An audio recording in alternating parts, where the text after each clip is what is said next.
سبتي أحد اثنين ثلاثة.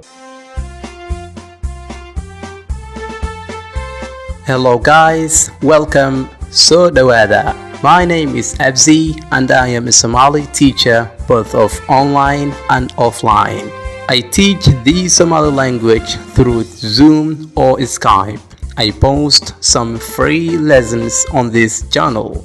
So if you're new here, please do a subscribe now so that you don't miss any Somali lessons on this channel. Ma garanaysaa maalmaha isbuuca? Ma garanaysaa maalmaha isbuuca?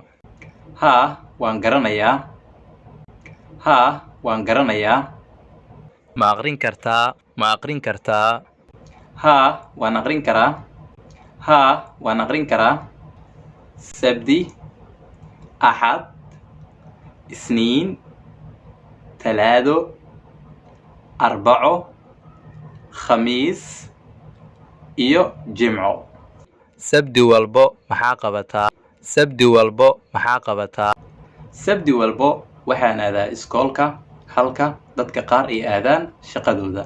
Sabti ilaa Arbaco miya aadaa iskuulka? Sabti ilaa Arbaco miya aadaa iskuulka? haa sabti ilaa iyo arbaco waxaan aadaa iskoolkayga. Maalintee ugu jeceshahay isbuuca? Maalintee ugu jeceshahay isbuuca? waxaan ugu jeclahay maalinta jimcada ah. waxaan ugu jeclahay maalinta jimcada ah. Maalintee ugu neceb tahay isbuuca?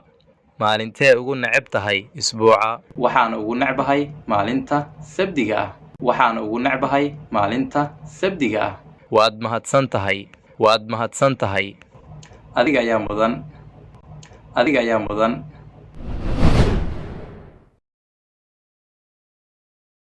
Ma garanaysaa maalmaha isbuuca? haa waan garanayaa. Ma aqrin kartaa? haa waan aqrin karaa. sabti أحد اثنين ثلاثة أربعة خميس iyo jimco. Sabti walbo maxaa qabataa?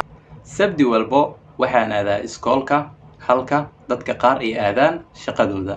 Sabti ilaa Arbaco miya aadaa iskuulka? haa sabti ilaa iyo arbaco waxaan aadaa iskoolkayga. Maalintee ugu jeceshahay isbuuca? waxaan ugu jeclahay maalinta jimcada ah. Maalintee ugu neceb tahay isbuuca? waxaan ugu necbahay maalinta sabtiga ah. Waad mahadsan tahay. adiga ayaa mudan.